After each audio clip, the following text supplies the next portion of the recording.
In the grand, sweeping vision of the Japanese Empire, the world was a chessboard of resources, and the nation of Japan, a small, crowded island, was a king with a fatal weakness.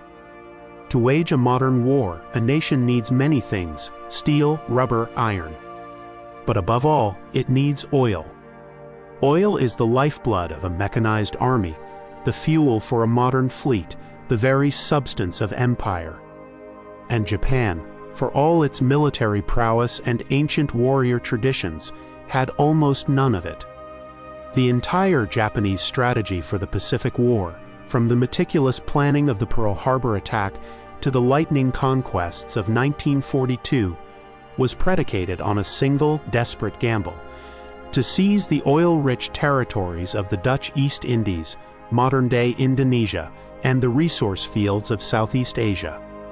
This was the Southern Resource Area, a vast treasure trove of the raw materials Japan so desperately needed to achieve its dream of the Greater East Asia Co-Prosperity Sphere. The gamble, in its initial stages, was a stunning success.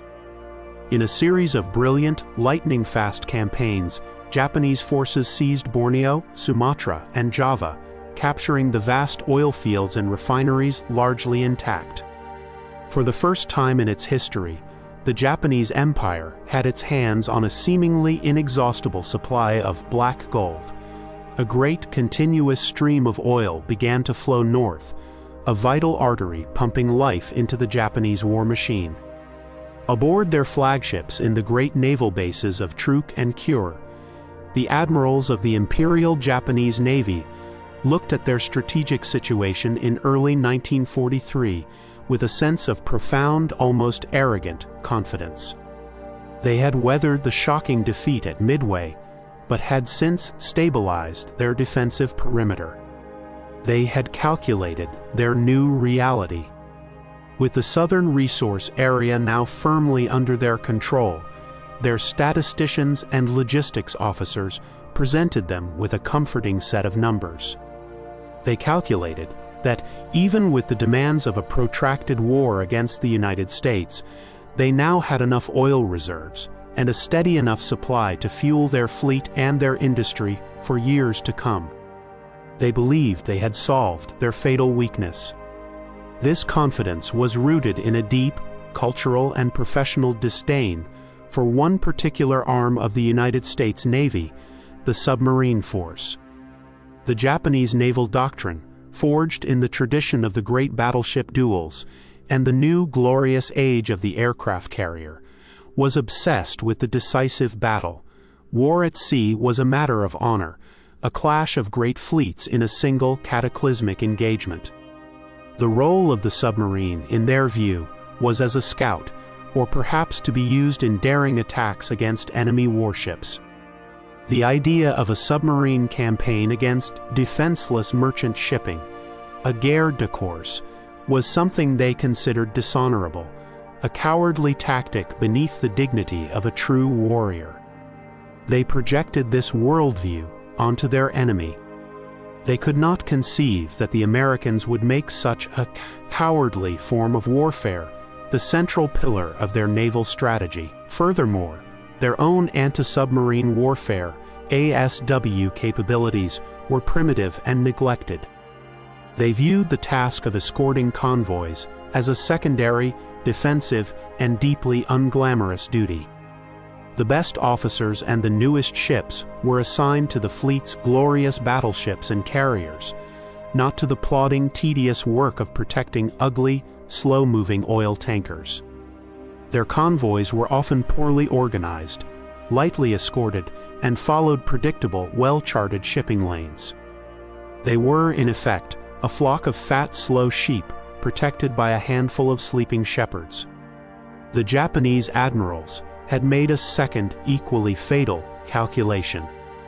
They believed the American torpedo, the Mark 14, was a flawed and unreliable weapon. Their own intelligence, gathered during the first year of the war, was filled with reports of American torpedoes exploding prematurely, running in circles, or striking their ships with a harmless clang. They had seen the enemy's primary weapon fail time and time again. Combining these two beliefs, that the Americans would not wage a serious anti-commerce war, and that even if they did, their primary weapon was ineffective, the Japanese leadership made a catastrophic strategic blunder. They failed to invest in the one thing that could have protected their new oil lifeline, a robust, modern, and well-equipped convoy escort system. They had seized the treasure, but they had left the treasure chest unlocked and unguarded. They were completely unaware that deep in the naval bases of Pearl Harbor and Australia, a profound and deadly transformation was taking place. The American silent service, after a year of bitter frustration, was finally solving its torpedo problems. Maverick commanders like Dudley, Mush Morton had exposed the flaws in the Mark 14, and the entire submarine force was now secretly modifying their weapons, turning them from duds into deadly, reliable ship killers. Simultaneously, the American Submarine Command, under the aggressive leadership of men like Admiral Charles Lockwood, had made a cold, brutal, and unsentimental calculation.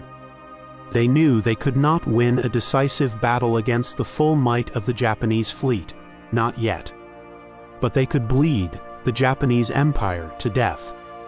They would not play by the Japanese rules of a glorious, decisive battle. They would wage a relentless, grinding, and utterly ruthless war of attrition against Japan's most critical vulnerability, its tanker fleet. The stage was set for one of the most lopsided and strategically decisive campaigns of the entire war. On one side was a Japanese high command, confident in their calculations, secure in their newfound oil wealth, and disdainful of the submarine threat.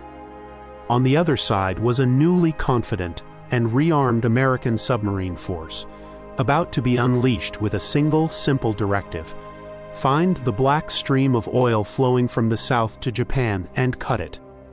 Cut it completely. The Japanese admirals had calculated that they had years. They were about to discover that the clock was already ticking, and the American submarines were about to make it tick a whole lot faster. The American submarine campaign against Japan's oil lifeline did not begin with a single dramatic battle, but with a slow, creeping, and almost invisible escalation of violence. It was a war fought in the lonely, vast expanses of the Pacific, a war of unseen ambushes and sudden fiery death, a war that never made the headlines, but was, in its own way, more decisive than any of the great carrier battles. The year 1943 was the turning point. The American submarine commanders, now armed with torpedoes they could finally trust, sailed from their bases with a new predatory aggression. Their orders from Admiral Lockwood were simple and brutal: wage unrestricted warfare. Every single Japanese ship, from the largest troop transport to the smallest coastal freighter, was a legitimate target. But the highest priority, the crown jewels of their target list, were the fat, slow, and critically important oil tankers. The American skippers became masters of their craft. They learned the secret shipping lanes that the Japanese tankers, in their arrogance, continued to use. They would lie in wait for days, submerged and silent, along key choke points like the Luzon Strait between the Philippines and Taiwan, or the Makassar Strait in the East Indies. These were the highways of the Japanese oil empire, and the American submarines became the highwaymen, exacting a terrible toll. A typical attack was a masterpiece of patient, calculated lethality. A submarine on patrol, like the USS Wahoo or the USS Tang, would get a report from the codebreakers back at Pearl Harbor, an ultra-intercept, giving the projected route and schedule of a major Japanese convoy. The submarine would then move to an intercept position and wait. The commander, peering through his periscope, would first see the distant smudge of smoke on the horizon. Then the convoy would slowly take shape, a collection of half a dozen large tankers, surrounded by a paltry, pathetic escort of one or two old destroyers or sub-chasers. The Japanese belief in the inferiority of their anti-submarine measures was tragically, and for the Americans, fortuitously, correct. The American skipper would let the escorts pass. He was not interested in the sheepdogs. He was interested in the fat sheep. He would plot the course and speed of the lead tanker, his voice a low, calm monotone in the tense, silent control room. Bearing. Mark. Range. Mark. Down periscope. He would then execute a perfect approach, using his sonar and his intimate knowledge of his boat's performance to maneuver into a perfect firing position, often inside the convoy's defensive screen. The crew of the submarine, moving with a quiet, practiced efficiency, would make the torpedoes ready. The outer doors of the torpedo tubes would be opened. The pinging of the Japanese sonar, if they were even using it actively, would be a constant, nerve-wracking drumbeat in the background. Then, the final commands. Up periscope. Final bearing. Mark. Fire 1. Fire 2. The submarine would shudder slightly as the compressed air launched the torpedoes from their tubes. In the control room, the crew would count down the seconds, listening to the high-pitched whine of their torpedoes' propellers on the hydrophones. Torpedoes running hot, straight, and normal. For the crew of the Japanese tanker, the end would come without warning. A lookout might catch a brief glimpse of a white wake streaking towards their hull, but it was already too late. The impact of the now reliable Mark 14 torpedo was catastrophic. A tanker loaded with thousands of tons of crude oil was, in effect, a floating bomb. The explosion would not just punch a hole in the hull, it would often ignite the entire cargo in a single, massive, heaven-reaching fireball. The sea around the tanker would become a burning inferno, the black smoke blotting out the sun. The Japanese escorts would be thrown into a panic, dropping depth charges randomly, often miles from the submarine's actual position. But the American sub, having delivered its deadly payload, would already be deep, silent, and gliding away, its crew already reloading the tubes for the next victim in the convoy. One by one, the tankers began to disappear. Submarines like the USS Flasher, the USS Rasher, and the USS Barb became legends, their commanders racking up incredible tonnage scores. They would return to Pearl Harbor, flying a string of small Japanese flags from their periscopes, each flag representing a sunken ship. The crews would be greeted as heroes, given a few weeks of rest and wild liberty, and then they would sail again, back to the lonely, deadly hunting grounds. The Japanese admirals in Tokyo were slow to recognize the scale of the disaster that was unfolding. Their naval doctrine was so focused on the movements of the American aircraft carriers and battleships that they failed to see the mortal threat growing beneath the waves. The loss of a tanker was a footnote in a daily report, an operational loss, not a strategic catastrophe. They were fixated on the glorious, decisive battle, and could not see that they were losing a slow, grinding, and far more decisive war of attrition. By early 1944, the numbers were becoming impossible to ignore. The amount of oil reaching the Japanese home islands was dropping precipitously. The calculations of their logistics officers, which had once promised years of fuel, were now being revealed as a fantasy. The Black Stream from the south was no longer a mighty river, it was a dwindling trickle, and every drop of it was being contested by an unseen and increasingly lethal enemy. The Japanese Navy was finally forced to act. They began to organize their tankers into larger, more heavily escorted convoys. They started to equip their escort ships with better radar and sonar. But it was too little, too late. The American submariners, now seasoned veterans, were undeterred. They developed new wolf-pack tactics, with multiple submarines coordinating their attacks to overwhelm the convoy's defenses. They had tasted blood, and their confidence was boundless. The strangulation was beginning to have a real, crippling effect. In Japan, civilian gasoline rationing became draconian. The great naval base at Kure, which should have been bustling with the activity of the combined fleet, saw its mighty battleships and carriers spending more and more time at anchor, their fuel tanks empty. The admirals, who had calculated they had years of oil, were now being confronted with a terrifying new set of calculations based on the ever-growing list of tankers that had sailed from Singapore but had never arrived in Yokohama.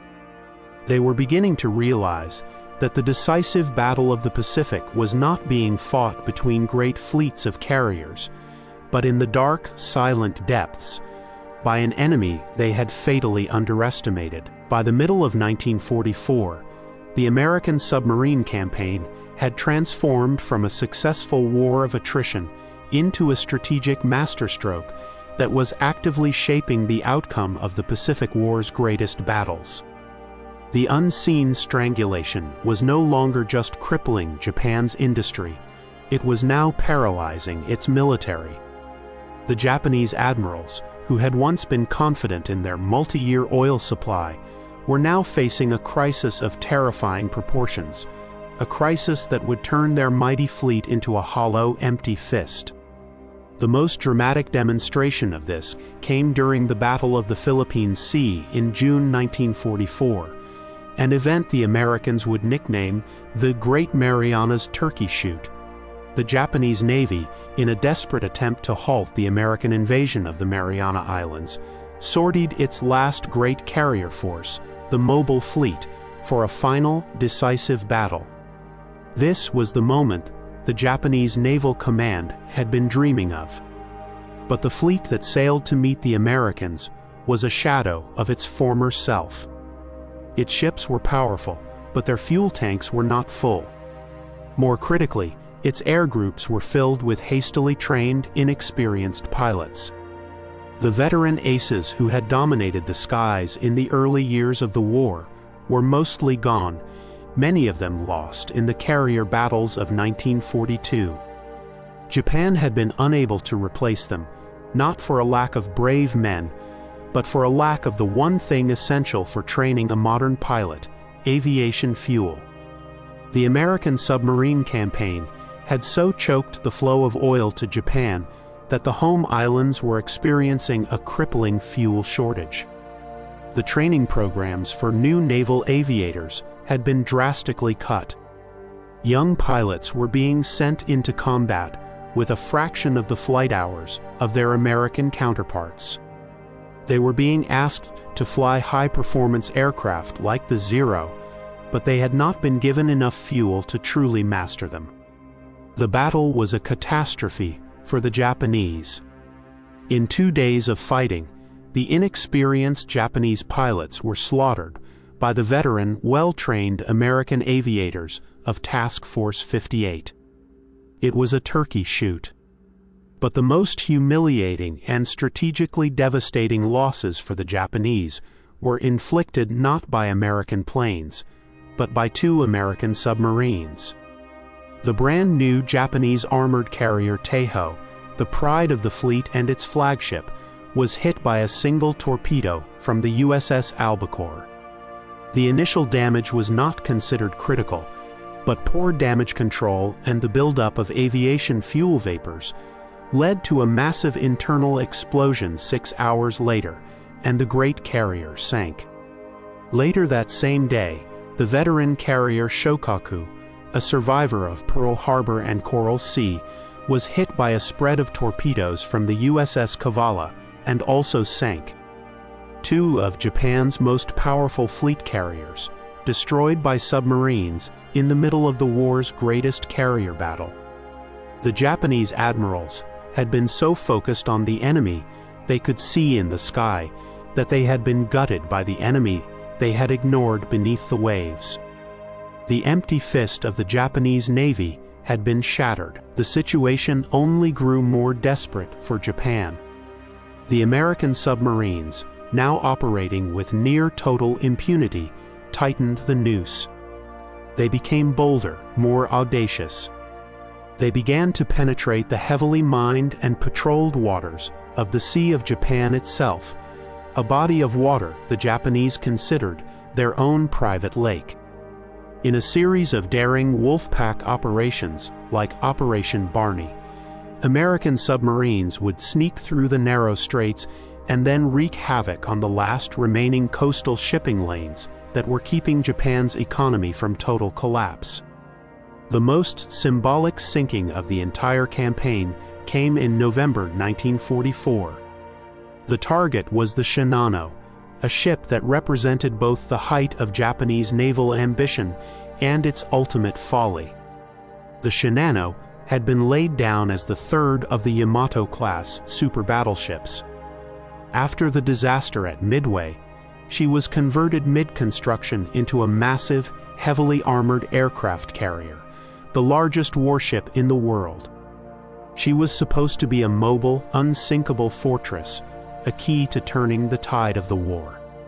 Rushed to completion and not yet fully operational, the Shinano was sent on her maiden voyage from her shipyard to the naval base at Kure for final outfitting. She was sailing at night with a minimal escort of destroyers, her commanders believing the darkness and her speed would protect her. They were wrong. The USS Archerfish, a lone American submarine on patrol, picked her up on its primitive radar. The skipper of the Archerfish, Commander Joseph N. Wright, at first couldn't believe his own readings. The target was enormous, far larger than any ship he had ever encountered. He stalked the giant vessel for hours. The Shinano's escorting destroyers were inexperienced, and their anti-submarine tactics were ineffective. N. Wright was able to maneuver into a perfect firing position. He fired a spread of 6 torpedoes. 4 of them struck home. Even with 4 torpedo hits, the Shinano, with her battleship-grade armor and extensive watertight compartments, should have survived. But her crew was green, her watertight doors had not been properly installed, and her damage control teams were inexperienced. The ship took on a massive, uncorrectable list, and 7 hours after being hit, the largest and most powerful aircraft carrier in the world capsized and sank, taking over 1,400 of her crew with her. She had been sunk on her very first voyage by a single unseen enemy before she could ever launch a single plane. The sinking of the Shinano was the death knell for the Imperial Japanese Navy. It was the ultimate symbol of the submarine campaign's devastating success. The Japanese could still build mighty warships, but they could not protect them. They could not fuel them. And they could not hide them from the relentless, unseen predators that now owned the seas. The calculations of the Japanese admirals, the ones that had promised them years of oil, had been proven to be a fatal delusion. The American submarines had not just cut off a percentage of their tanker fleet, they had surgically removed the heart of the Japanese war machine. By the spring of 1945, the work of the American submarine force was largely complete. The systematic, relentless campaign of strangulation had succeeded beyond the wildest expectations of its architects. The Japanese Empire, which had once stretched across a vast ocean, had been reduced to its 4 home islands, an empire of dust, cut off from the world and slowly starving to death. The numbers, when finally compiled after the war, were staggering and told the story of an entire nation's collapse. The black stream of oil from the south had been reduced to a few desperate, suicidal runs by lone tankers. Over 90% of Japan's tanker fleet now lay at the bottom of the Pacific Ocean. The total amount of oil imported into Japan in 1945 was less than 7% of what it had been in 1941. It was not enough to run a modern war machine. It was barely enough to keep the lights on in Tokyo. The consequences of this oil drought permeated every aspect of Japanese life. What remained of the Imperial Japanese Navy, including its last and greatest super battleship, the Yamato, was anchored in port, a fleet of ghost ships with empty fuel bunkers. The Yamato would eventually sail on its final, suicidal mission to Okinawa with only enough fuel for a one-way trip, a testament to the totality of the submarine campaign's victory. Japan's industrial production, which had been the engine of its war effort, ground to a halt. Factories that produced aircraft, tanks, and ships fell silent, not because they had been bombed, though many had, but because they had no steel, no rubber, no bauxite, and no oil to power their machines. The proud Japanese war economy had been completely and utterly broken from beneath the waves. For the civilian population, the submarine blockade meant a descent into near starvation. With the merchant fleet destroyed, Japan could no longer import the vast quantities of food needed to feed its dense population. Rations were cut again and again, until the average citizen was subsisting on a near-starvation diet. The submarine war was not just a military campaign, it was a total war against the entire Japanese nation. The American submariners themselves had become the most effective fighting force in the war, measured by sheer destructive efficiency. At the cost of 52 of their own boats and just over 3,500 men, a terrible price, but a small one in the grand scale of the war, this tiny fraction of the U.S. Navy had single-handedly destroyed the economic foundation of the Japanese Empire. The Japanese admirals, who had once so confidently calculated their multi-year oil supply, were now left to preside over a phantom fleet. Their entire strategic worldview, based on the glory of the decisive surface battle, had been rendered obsolete by an enemy who refused to play by their rules. They had prepared for a chess match, a grand contest of kings and queens, only to have their opponent knock the board over by systematically capturing all of their pawns. After Japan's surrender, American intelligence officers interrogating high-ranking Japanese officials were shocked to learn the true extent of the submarine campaign's effectiveness. Prince Fumimaro Konoe, a former Prime Minister of Japan, stated unequivocally that the submarine blockade had been a more decisive factor in Japan's defeat than the carrier battles or even the atomic bombs. It was, he said, a direct hit on our national livelihood. The story of the American submarine campaign is a powerful lesson in the nature of modern warfare. It is a story that proves that the most decisive battles are not always the most famous or the most glorious. The war in the Pacific was not just won in the dramatic dogfights over Midway or the bloody island assaults on Iwo Jima. It was also won in the lonely, silent depths of the ocean by a handful of determined men in steel tubes who patiently and systematically dismantled an entire empire, one tanker at a time. The Japanese admirals had made a fatal calculation. They had looked at their maps, at their new oil fields, and at their powerful fleet, and they had seen years of victory stretching before them. They had failed to see the unseen enemy, the silent service that was about to be unleashed upon their most critical vulnerability. They had planned for a war of glorious battles, but the Americans had delivered a war of relentless, grinding logistics. And in a war between a warrior and an accountant, the accountant will, in the long run, always win. The American submarines had done the math, and the final brutal sum of their calculations was the unconditional surrender of the Japanese Empire.